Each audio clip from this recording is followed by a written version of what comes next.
हाय।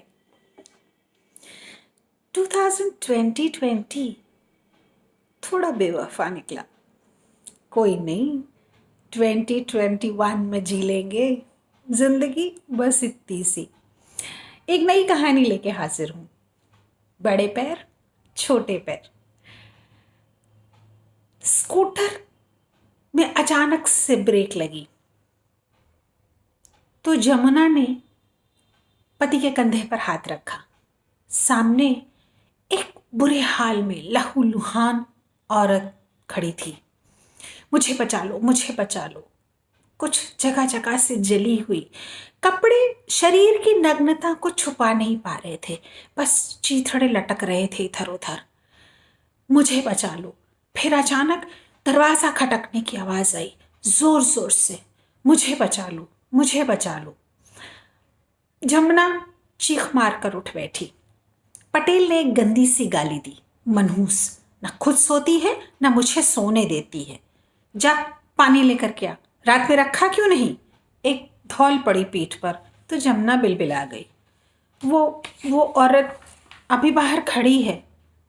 कोई औरत नहीं है बाहर, दिमाग खराब करके रखा हुआ। देख, कादिर की दुकान से कितनी अच्छी चादरें लाया हूं, रेशमी हैं, फिर भी सोती ही नहीं। लूट कर लाए हो? हाँ, तो उस रोज उससे बोला था दुकान कम, उसकी दुकान पे कि भाव कम कर दे, उसने नहीं किया। भला उन दंगों का, मैं कई सारी ले आया। पटेल ने जमुना के शरीर पर विजय पताका लहराई और फिर मुंह घुमाकर सो गया। आज जमुना को खुद के अधूरे अतृप्त शरीर का ध्यान नहीं आया। वो बस सर पे चलते हुए पंखे को एकटक देखती रही और सोचने लगी, मेरी और तुम्हारी किस्मत में क्या फर्क है? दोनों ही बस घूमते रहते हैं। तुम वहां घूमते हो और मैं यहां। सुबह आंखें सास की चीख से खुली। जमुना कहाँ मर गई? कहाँ है? गर्म पानी के लिए बैठी हूं सुबह से। माँ, काश आपकी बात सच होती। अचानक वहां मरोड़े जाने पर दर्द के एहसास के साथ ये मालूम हुआ कि पटेल जाग गया है। वो रसोई की ओर लपकी, फिर काम में सब भूल गई। आधे घंटे बाद खिड़की की ओर नजर गई तो वो चीख पड़ी। तुरंत झुक कर बैठ गई, फिर हिम्मत करके धीरे धीरे खड़ी हुई। देखा, सामने 5-6 साल का एक बच्चा खड़ा था, बुरे हाल में। वो सास के कमरे में गई और उनसे कहा, आपके नहाने का पानी और कपड़े बाथरूम में रख दिए हैं। सास के मुंह से गालियां यूं निकलती, अगर माला में इतना राम नाम जपती तो स्वर्ग में सीट पक्की थी। जमुना ने जल्दी जल्दी सास की अलमारी से एक बिस्किट का पैकेट निकाला और तेजी से रसोई की ओर बढ़ गई। एक चोरी का इल्जाम सर पर लेते हुए आज उसे बुरा नहीं लग रहा था। वो रसोई में आई तो खिड़की पर कोई नहीं था। उसने झांकने की कोशिश की तो देखा 2 छोटे छोटे पैर दूर जाते दिखे। आधे घंटे बाद सास जब मंदिर जाने को निकली तो दरवाजा खोलते ही ऊंची आवाज में चिल्लाने लगी, दूर हट, परे हो, यहां क्यों बैठा है? अपवित्र कर दिया। कृष्णा कृष्णा। जमुना की आंखें चमकी, क्या बच्चा बाहर बैठा है? वो तुरंत बाहर गई और बच्चे के सामने खड़ी हो गई। अम्मा जी, आप इधर से निकल जाओ, छूना मत उसे, हटा इसको यहां से और धुलाई कर यहां की। सास जब दूर हो गई तो उसने इशारे से लड़के को बुलाया, इधर आ, यहां क्यों बैठा है? कौन है? कहां से आया है? अब्बू खो गए हैं, उन्होंने मेरी अम्मी को मार दिया। जमुना ने बच्चे को छाती से लगा लिया। कुछ महसूस सा हुआ भीतर। सास कहती है वो बांझ है, पत्थर है, मगर उसे लगा अभी कुछ प्राण है। जमुना ने जल्दी से उसे बिस्किट का पैकेट और 2 रोटी सब्जी पकड़ा दी। उसका हाथ पकड़कर आहिस्ता से बाहर आई। पान की दुकान पर कोई भीड़ नहीं थी। उसने आसपास देखा, कहीं कोई देख तो नहीं रहा। सड़क पर एक सन्नाटा सा पसरा था। हाँ, एम्बुलेंस की चीखती आवाजें या पुलिस वालों की लाउडस्पीकर पे चिल्लाती आवाजें। इसके अलावा कुछ नहीं था। उसने पान वाले से कहा, जय कृष्ण जी, आप इस बच्चे को कैंप तक पहुंचा देंगे? बिछड़ गया है माँ बाप से। पान वाला बोला, जय श्री कृष्ण जमुना बहन, मैं बिल्कुल पहुंचा दूंगा, आप इसको यहीं छोड़ जाओ। जमुना भरे दिल से बच्चे को पान वाले के हवाले करके जल्दी जल्दी घर की ओर चली गई। सास आने ही वाली होगी। रात में माँ बेटा खाना खाने बैठे तो सास ने रोटियां गिनी। 2 कम है। 2 रोटी कम क्यों है? माँ कुछ पूछ रही है ना, जवाब क्यों नहीं देती? वो मुझे भूख नहीं है।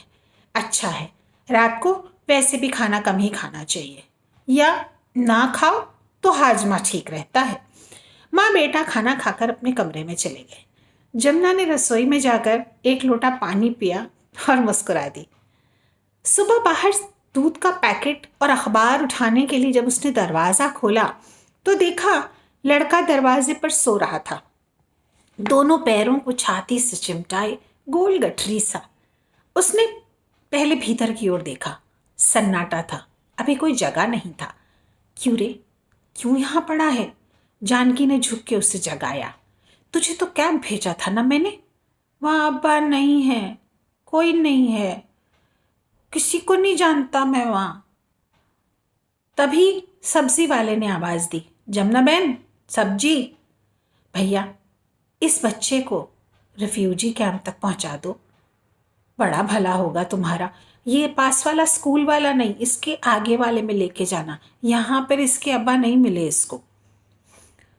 चिंता न की करो जमुना बहन, मैं पहुँचा दूंगा, आजा बालक आजा। जमुना ने 1 पैकेट दूध उसके हाथ पे थमा दिया। रसोई में दाखिल होते समय जमुना सोच रही थी कि अब इस 1 पैकेट दूध का हिसाब वो अपनी सास को कैसे देगी। पटेल को चाय देने गई तो देखा टीवी पर न्यूज़ चल रही थी। हर तरफ आगजनी, धुआं, बिखरी हुई चप्पलें, खून के निशान। काहे करे हैं लोग ऐसा? पूरे पूरे घर जला दिए। पटेल ने कहा, तुझसे पूछा क्या किसी ने? चाय में चीनी डालना भूल गई है क्या? दिमाग कहाँ रहता है तेरा? चटाख की आवाज़।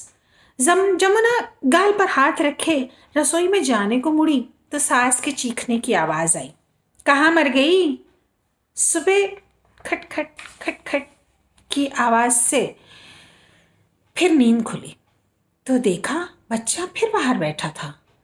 जमुना उसके पास बैठ गई, बोली, तू घड़ी मुड़ी वापस क्यों आ जाता है कैंप से? नहीं मिले अम्मा अब्बा वहाँ पे, बहुत भीड़ है वहाँ, कोई नहीं है वहाँ मेरा। सास ने दरवाजे पर जोर से हाथ मारा। तू इस गंदगी के साथ यहाँ बैठी क्या कर रही है? अम्मा, बच्चा है। हाँ, मुसलमानों का है। तू अंदर चल, बताती हूँ मैं तुझे। जमुना ने बच्चे का हाथ थामा और अंदर जाने को मुड़ी। खबरदार जो इसे घर के अंदर लाई। पटेल आंखें मलता हुआ बाहर आया। क्या आफत आ गई सुबह सुबह? क्यों इतनी चिल्लम चिल्ली मचा रखी है? जमुना ने कहा, मैं इस बच्चे को साथ लेकर जा रही हूँ। हम दोनों अनाथ हैं, एक दूसरे को संभाल लेंगे। वापस मत आना, खबरदार जो कभी जाए गई वापस आई तो सोच ले, पैर बाहर निकालने से पहले ये बात अच्छी तरह से जान ले कि तू कभी वापस नहीं आएगी। जमुना ने कहा, आप अपने छोरे का दूसरा ब्याह करने से पहले इसे डॉक्टर को दिखा लेना। पांच मैं नहीं हूं। 2 बड़े 2 छोटे पैर चले जा रहे थे। बड़े हाथ ने छोटे हाथ को कस के पकड़ा हुआ था।